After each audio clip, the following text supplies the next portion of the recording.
बिस्मिल्लाहिर्रहमानिर्रहीम। अस्सलाम वालेकुम वरहमतुल्लाहि वबरकातुहू। दोस्तों, उम्मीद है कि आप सब खैर आफियत से होंगे। मेरे अज़ीज़ साथियों, आज आप हज़रात की खिदमत में नमाज के फ़राइज़ पेश कर रहा हूँ। नमाज के कितने फ़राइज़ है और कितने शराइत है, वीडियो को ध्यान और तवज्जो से देखें, इंशाअल्लाह बहुत फ़ायदा होगा। नमाज की 7 शर्तें हैं, नमाज की 7 शर्तें हैं, 7 शराइत है। नंबर 1, बदन का पाक होना। नंबर 2, कपड़ों का पाक होना। नंबर 3, सतर का छिपाना। नंबर 4, जिस जगह नमाज पढ़ी जाए उस जगह का पाक होना। नंबर 5, वक्त का पहचानना। नंबर 6, किबला रुख खड़ा होना। और नंबर 7, नमाज की दिल से नियत करना। ये 7 तो हो गई शराइत, 7 शर्तें हैं नमाज की, और 6 फ़र्ज़ है। फ़र्ज़ भी सुन लीजिए। नंबर 1, तकबीर तहरीमा कहना।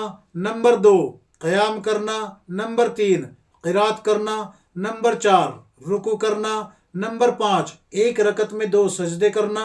और नंबर 6, कायदा आखिर में अत्तहियात के बकदर बैठना। ये 6 फ़र्ज़ है, तो ये कुल हुए 13।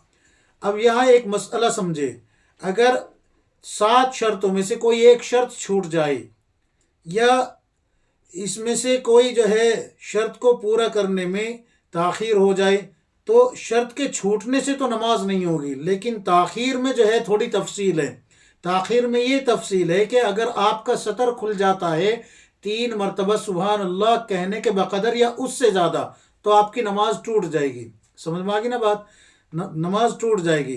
अब फ़राइज़ में देख लीजिए, फ़राइज़ कितने हैं? 6 फ़र्ज़ हैं। अगर 6 फ़र्ज़ों में से कोई एक फ़र्ज़ भी छूट जाता है तो नमाज ख़त्म हो गई, नमाज नहीं हुई, नमाज लौटानी पड़ेगी।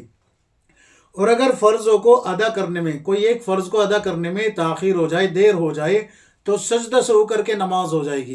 ताख़ीर से मुराद क्या है? मसलन आपने जो है सना पढ़ी, नियत बांधने के बाद आपने नमाज की नियत कर ली, अल्लाह अकबर कह के नियत बांध ली, और अब आपने सना पढ़ी, सना पढ़ के औज़ु बिल्लाह बिस्मिल्लाह पढ़ ली। इसके बाद आप खामोश खड़े रह गए, 3 मरतबा सुबहान अल्लाह कहने के बकदर आप खामोश खड़े रह गए, तो अब किरात करने में आपने देर कर दी।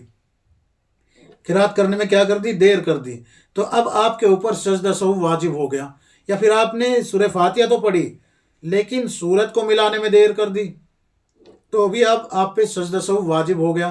3 मरतबा सुभान अल्लाह कहने के बकदर अगर आपने देर कर दी तो भी क्या होगी?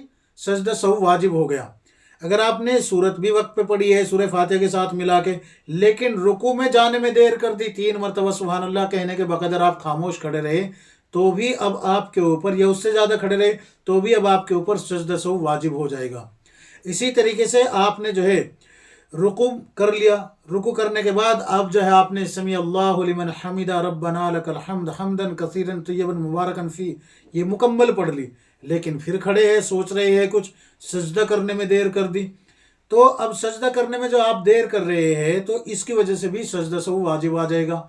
इसी तरीके से 2 सजदे करके आप जो है, या 2 सजदे करके बैठे रह गए 3 मरतबा सुबहान अल्लाह कहने के बकदर, या कोई और इसी तरीके से, यानी कि फ़र्ज को अदा करने में अगर देर हो जाती है तो सजदा सहू वाजिब होगा।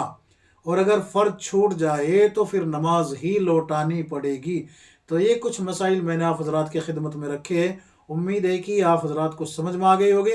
अल्लाह तबारक व तआला हम सबको किताब व सुन्नत के मुताबिक ज़िंदगी गुजारने की तौफ़ीक़ अता फ़रमाए। आमीन या रब्बल आलमीन।